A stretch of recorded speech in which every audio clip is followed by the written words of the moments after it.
Right, well, as you might be able to tell from the intro, I am doing this straight to a mobile phone. I'm doing this so I can do this quickly, so I can show you what's just arrived in the post. I have to slightly rejig that camera.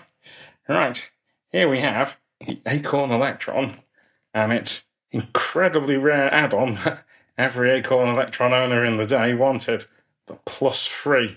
Yes, the floppy disk add-on for the Acorn Electron. So if you were a lowly Acorn Electron user like me, as a kid, this is the add-on you really wanted, because unlike BBC owners, we didn't just have somewhere for the floppy disk to connect. There wasn't, just a couple of unpopulated ICs we could add in a pin header. No, nothing like that on the Acorn Electrons board. We just had tape and a very, very long loading time.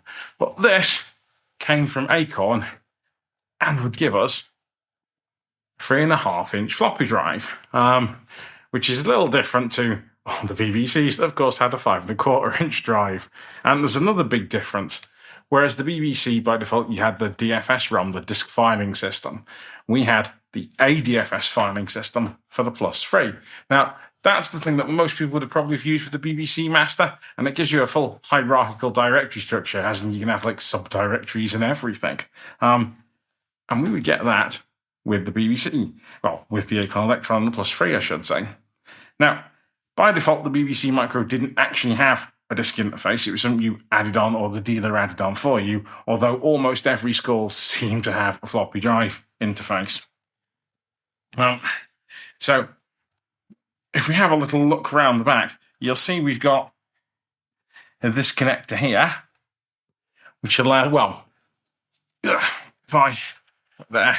which, with the right thing added on the end, lets you add a second floppy disk drive. Now, the reason you'd want that is, of course, because almost all BBC software that comes on disk comes on the 5.25-inch drive, and, this is a 3.5-inch. In fact, Acorn would only ever ship one machine apart from the +3 that had that drive by default in its 8-bit range, and that was the Master Compact. So until that came along, you didn't really get anyone distributing software at all on that disk format for the BBC.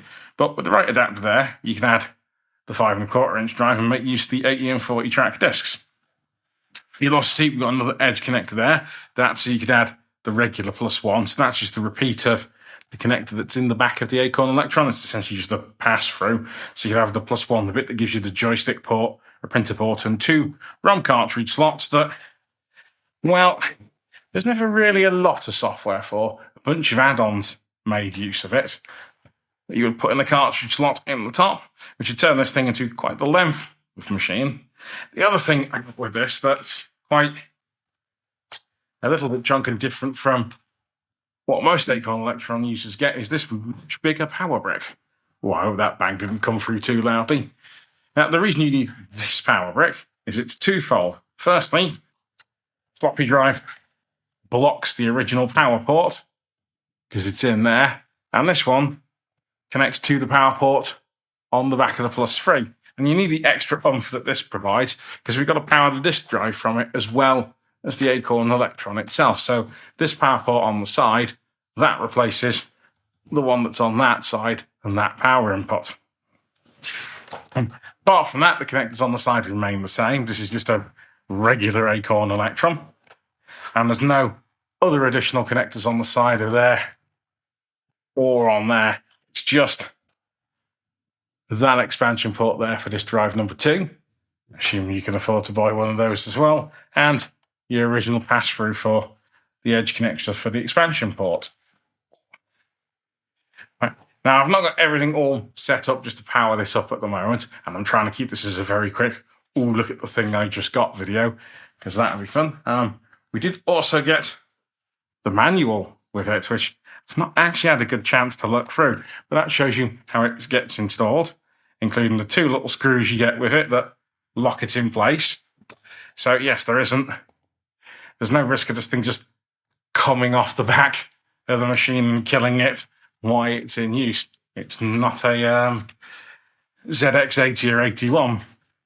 And you can see we've got quite a few stuff for how you would make use of it, and you can even disable the ADFS ROM itself.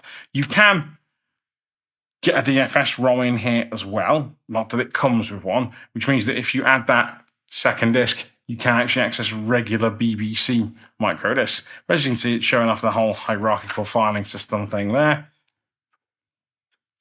There's actually quite a lot of utilities built into that ROM.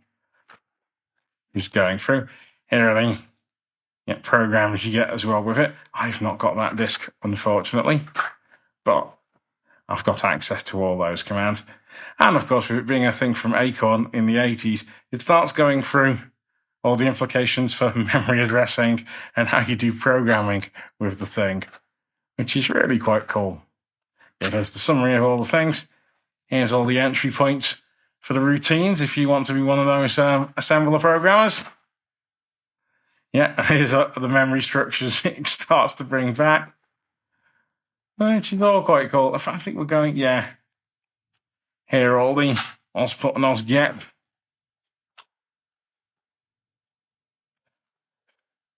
Yeah, we even go through all the error messages, including how to track and decode them, and we get useful technical information, like how the ADFS ROM actually sets up the stuff on the disk itself, the on-disk structures, which you can use, or if you mean you can use, to write a bit of PHP software to actually look at disk images for ADFS and get file lists out and be able to extract files.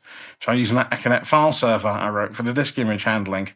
This bit's how the free space map works, so you know where to write stuff onto the disk. And we've got a nice little index at the back. I must admit, I love the detail that came with all Acorn and Acorn-related manuals. If you see the chunk of manual that is the Acorn Electron's main manual, and I should show you the BBC one as well, but this goes over the whole basic programming language. Quite a lot of useful information for assembly and handling the OS, how the screen works, etc. Yeah, it's quite... this was not wildly uncommon with computers of the 1980s, but somehow the Acorn manuals did always feel that a bit more complete, should I say, than came with some of the machines at the time. Well, there we go. There's our quick little tour of the Acorn Electron and the Plus 3 I got in the post. I will hopefully follow up at some point when I've double-checked that this all actually works, because I'm not just going to connect it up to the mains and see if it catches fire or not. I do want to actually do a good inspection of it first, and then we might get to see it running at some point. Hopefully I'll also get a +1 or +1 equivalent to go on the back, so I can show it with some extra ROMs and maybe show off some of the useful little features you can add via the RAM cartridge, like, for example, an Ethernet interface. So, thanks once again for watching.